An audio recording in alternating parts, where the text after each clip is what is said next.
Friends, मैं साजन और आप देख रहे हैं समाज खबरें हिंदी टीवी न्यूज। आज मैं आपके लिए एक ऐसी खबर लाया हूं जिसके बाद आप खुशी से फूले ना समाएंगे। Any problem one solution, Faizan computers. अगर आपके पास कोई भी कंप्यूटर की प्रॉब्लम है, आपको नया कंप्यूटर चाहिए, नया लैपटॉप चाहिए, नया हार्ड डिस्क चाहिए, या आपके कंप्यूटर को रिपेयरिंग की जरूरत है, या आपके पीसी को, फर्स्ट हैंड सेकंड हैंड आपको सब मिल सकता है। जैसे कि आप नंबर देख ही सकते होगे 9769025411। अगर आपको इनसे कोई भी काम है तो आप इनसे संपर्क करें, ये आपकी मदद जरूर करेंगे। तो चलिए आज की हमारी न्यूज की तरफ बढ़ते हैं। उद्धव ठाकरे से मिलने पहुंचे अरविंद केजरीवाल। चलिए देखते हैं वीडियो। अरविंद जी, आप आए हो। मैं यही कह रहा था कि पिछले कुछ दिनों में आप लगातार दूसरी बार आए हो। हम तो रिश्ता मानने वाले और रिश्ते संभालने वाले लोग हैं। ठीक है, राजनीति अपनी और अपनी जगह पर है। स्वाभाविक है, आने वाला वर्ष निवडणूक का, इलेक्शन का या चुनाव का वर्ष है। इस बार अगर ट्रेन छूट गई तो हमारे देश से प्रजातंत्र गायब हो जाएगा। और प्रजातंत्र को कायम बचाने के लिए मैं सिर्फ विपक्ष, ये शब्द जो है वो थोड़ा सा गोलमाल शब्द है। विपक्ष मतलब किसका विपक्ष, किसका विरोधी? हम तो सारे देश प्रेमी हैं और देश से जो प्रजातंत्र हटाना चाहते हैं वो प्रजातंत्र के लिए और देश के लिए मैं मानता हूँ आज से उनको विपक्ष या विरोधी बोलना चाहिए। लोकतंत्र विरोधी, लोकतंत्र विरोधी लोगों का मुकाबला करने के लिए और देश को बचाने के लिए हम एक साथ आए हैं, संविधान को बचाने के लिए आए हैं। और जैसा अभी आपने देखा होगा, पिछले कुछ दिनों में सर्वोच्च न्यायालय ने 2 निकाल दिए हैं। एक तो शिवसेना के बारे में है और दूसरा दिल्ली के बारे में, दिल्ली के विषय में। प्रजातंत्र में सबसे ज्यादा महत्व जो भी लोक प्रतिनिधि होते हैं उनका होना चाहिए। और आप मतलब अरविंद जी भी है और आप पार्टी भी है, सरकार भी दिल्ली की है। उनके मैं साइड से नहीं कहता कि, लेकिन उनके बारे में जो सर्वोच्च न्यायालय ने एक फैसला दिया है वो एक प्रजातंत्र के लिए आवश्यक था, लेकिन उसके खिलाफ केंद्र सरकार ने काय म्हणतात त्याला वटहुकूम अध्यादेश लाया। तो ये कौन सा जनतंत्र है? ये तो लोगों ने चुने हुए प्रतिनिधि है, अपने लोग हैं, अपना प्रतिनिधि उन्होंने चुना है, तो उनको कुछ अधिकार होने चाहिए कि नहीं होने चाहिए? तो फिर शायद ऐसे भी दिन आ जाएंगे कि राज्य में, स्टेट में इलेक्शन ही नहीं हो जाएंगे, सिर्फ केंद्र में इलेक्शन हो जाएंगे। वो भी इलेक्शन 2024 तक होने की संभावना है। उसके बाद जनता जो फैसला करेगी वो जनता, इसलिए हम उनको नींद से जगाने के लिए एक साथ आए हैं। बाकी की जो बातें हैं मैं अरविंद जी आपको कहूंगा कि आप विस्तार से कहे, नहीं तो मैं ये सारी बातें कह दूंगा तो आपको कहने के लिए कुछ बचेगा।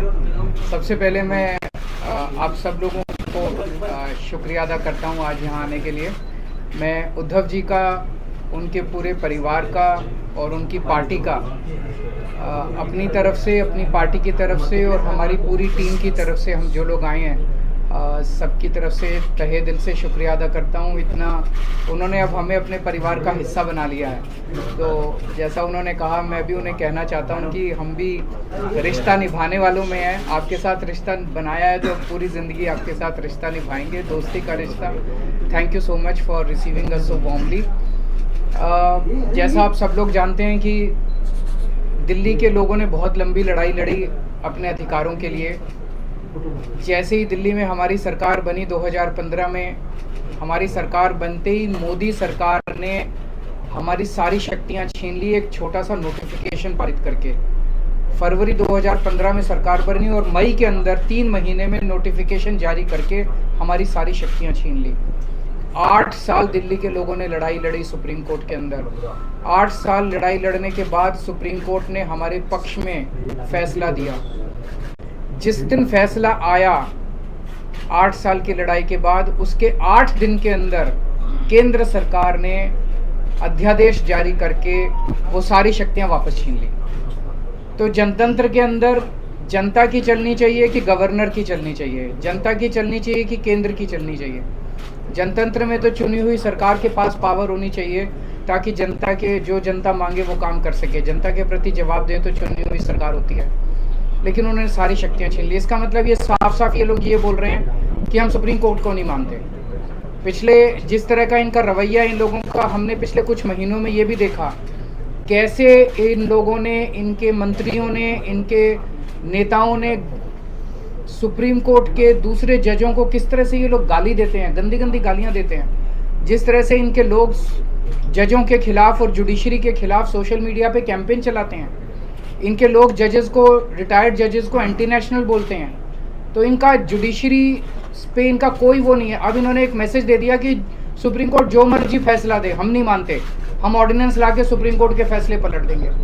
ऐसे हमारा कैसे चलेगा? ऐसे तो हमारा देश नहीं चल सकता। और ये जनतंत्र सुप्रीम कोर्ट को भी नहीं मानते और ये जनतंत्र को भी नहीं मानते। शिवसेना तो सबसे ज़्यादा भुक्तभोगी है। किस तरह से भारी बहुमत से चुनी हुई, जनता द्वारा चुनी हुई सरकार को इन्होंने गलत तरीके से सीबीआई से, ईडी से, पैसे से इनके एमएलएज को तोड़ के इनकी सरकार गिरा दी।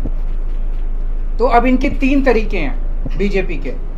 3 तरीकों से अगर कोई बीजेपी की सरकार नहीं बनाएगा, किसी राज्य में नहीं बनेगी, तो या तो वो एमएलए खरीद के उसकी सरकार गिरा देंगे, या एमएलए सीबीआई और ईडी का डर दिखा के एमएलए तोड़ के उनकी सरकार गिरा देंगे, और या फिर ऑर्डिनेंस ला के उनकी सारी शक्तियां छीन लेंगे। दिल्ली में यही हुआ। इन्होंने ऑपरेशन लोटस किया, 2-3 बार ऑपरेशन लोटस किया, हमारे एमएलए खरीदने की, तोड़ने की कोशिश की, हमारा एक भी एमएलए नहीं बिका। जब इन्होंने देखा कि इनकी सरकार टूट नहीं रही, इनकी सरकार गिर नहीं रही, तो अब ये ऑर्डिनेंस ला के इन लोगों ने हमारी सारी शक्तियाँ छीन ली। तो इन लोगों को बहुत ज़्यादा अहंकार हो गया है, और जब किसी आदमी को बहुत अहंकार हो जाता है तो बहुत स्वार्थी हो जाता है वो आदमी। ऐसा व्यक्ति देश नहीं चला सकता जो इतने अहंकार और इतने स्वार्थ के अंदर जीता है। वो फिर देश के बारे में नहीं सोचता, वो केवल ये ऑर्डिनेंस क्या है, ये ऑर्डिनेंस ये है कि सुप्रीम कोर्ट की हिम्मत कैसे हो गई हमारे खिलाफ आदेश देने की, हम देखते हैं। तो ये अहंकार का नतीजा है। अहंकार के अंदर जब आदमी आ जाता है तो फिर कुछ नहीं बचता है। तो मैं बहुत बहुत शुक्रिया अदा करता हूँ शिवसेना का, उद्धव जी का, कि उन्होंने दिल्ली के लोगों का आज साथ दिया। ये लड़ाई दिल्ली की नहीं है, ये लड़ाई पूरे देश के अंदर संविधान की है, जनतंत्र की है, फेडरलिज्म की है। जिस तरह से सारी देश के अंदर सरकारों को परेशान किया जा रहा है, सीबीआई और ईडी का डर दिखा के सरकारें तोड़ी जा रही हैं गवर्नर्स के जरिए। आपको जान के ताज्जुब होगा, पंजाब के अंदर इस बार बजट सेशन नहीं बुलाने दिया गवर्नर ने। गवर्नर ने कहा बजट सेशन नहीं होगा। आप सोच सकते हैं, बजट सेशन की अनुमति नहीं दी गवर्नर ने। इनको सुप्रीम कोर्ट जाना पड़ा, सुप्रीम कोर्ट से आदेश लेके आए कि बजट सेशन होगा, तब बजट सेशन हुआ। तो ये तो जनतंत्र ही नहीं बचेगा। फिर चुनाव क्यों कराते हो? फिर तो एक प्रधानमंत्री और 31 गवर्नर बैठ के अपना देश चला लें।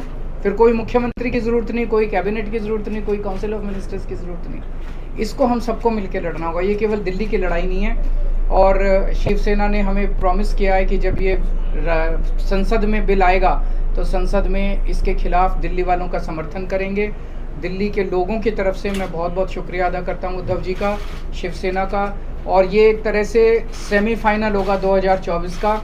अगर 2000 राज्यसभा के अंदर ये बिल गिर जाता है तो 2024 के अंदर मोदी सरकार दोबारा नहीं आ रही है। तो हमारे आज के समाचार यहीं पे खत्म होते हैं, और आपको ऐसे ही समाचार मिलते रहेंगे। तो हमारे चैनल समाज की खबर हिंदी टीवी न्यूज़ के साथ जुड़े रहें। तब तक ले जय हिंद।